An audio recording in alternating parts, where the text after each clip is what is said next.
জানোয়ারের বাচ্চা, তুই আমার গায়ে হাত দিলি কেন? তোকে না আমি বলেছি তুই আমার গায়ে হাত দিবি না? তোর এত কথা কইতেছি তারপর তো লাজ লজ্জা নাই না? তো কত বড় সাহস, তুই আমার গায়ে হাত দিছস? তুই এখানে কিভাবে চাকরি করস সেটা আমি দেখে নিব। তো সবচে স্যার কত বড় বেয়াদব, সবার সামনে স্যার আমাকে অপমান করছে।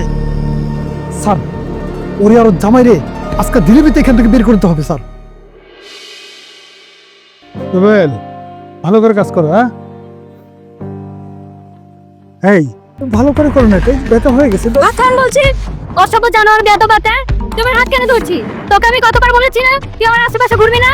এমডি স্যার যে তোকে এতগুলো বকাবকি দিয়েছে, তোর কি লাজ লজ্জা নাই? তারপরে তুই আমার পিছু পিছু ঘুরিস কেন? বেয়াদব একটা লুচ্চা বাটা কোথাকার। এই সিমরি, তোর গলার সাউন্ড এত বড় কেন? হ্যাঁ, তোর সাউন্ড কিভাবে ছোট করতে হয় সেই ব্যবস্থা আমি করতেছি। এই ফ্যাক্টরিতে কাজ করবি আর আমার লগে সম্পর্ক রাখবি না? হ্যাঁ, এইটা কিভাবে করস সেটা আমি দেখে নিব। তল্লি সেনসেন করে ওরে, কথাটা মনে রাখিস।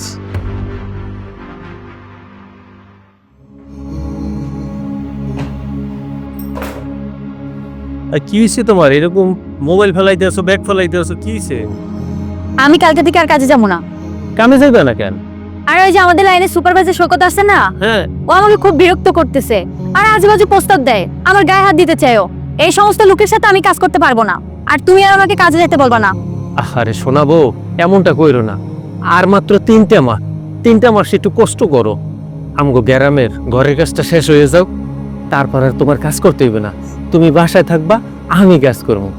3টা মাস একটু কষ্ট করো শোনা। এখনো আমার এগুলা সহ্য হইতেছে না। আচ্ছা ঠিক আছে শোনা, কালকে আমি অফিসে যাইয়া বড় স্যারের লগে কথা বইলা এটার একটা ব্যবস্থা নিব। তুমি কোনো টেনশন করো না। আচ্ছা আচ্ছা ঠিক আছে। স্যার আসসালামু আলাইকুম। ওয়ালাইকুম সালাম। স্যার আপনার সাথে আমার কিছু কথা ছিল। কি ব্যাপার, কি সমস্যা বলেন? 12 নম্বর লাইনের যে ফ্লোরে কাজ করে আমার ওয়াইফ লামিয়া, হ্যাঁ, ওই যে আমাদের সুপারভাইজার শওকত আছে না, ও খুব ডিস্টার্ব করে স্যার। এর আগেও মনে হয় একবার আপনাকে কমপ্লেন করছে। ও স্যার চাকরি করতে চাচ্ছে না। আমি আজকে জোর করে চাকরিতে নিয়ে আইছি।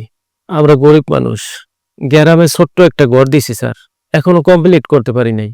আমরা জামাই বউ দুইজনে মিলে যদি চাকরি না করি, গ্রামে ঘরটাও কমপ্লিট করতে পারবো না স্যার। আপনি কি শওকত স্যারের কোনো ব্যবস্থা নিবেন স্যার? আর যদি না নেন স্যার, তাহলে আর কি করবো স্যার? আমাকে চাকরি চাইলে চলে যেতে হইবে স্যার। ঠিক আছে, আমি দেখতেছি বিষয়টা। যেতে হবে না আপনি কোথাও, জামাই বউ দুজন মন দিয়ে কাজ করেন।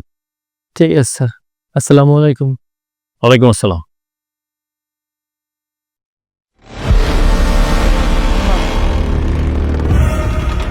এই জানোয়ারের বাচ্চা, তোকে না আমি বলেছি তুই আমার গায়ে হাত দিবি না? তুই আমার গায়ে হাত দিলি কেন? তোর এত কথা কইতেছি তারপর তো লাজ লজ্জা নাই না?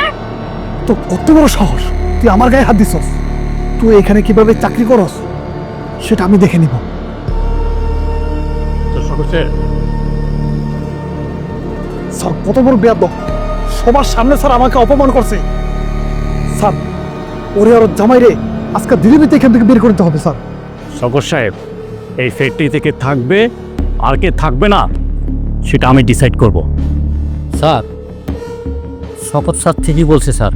এই মেয়ে অনেক দিন থেকে স্যারের সাথে বেয়াদবি করতেছে। আমার সামনে স্যারের গায়ে হাত দিছে। স্যার এরা বাইর করে দেন। চামচামি করছ? হ্যাঁ, কয় টাকা ঘুষ খাইছস? বের হ।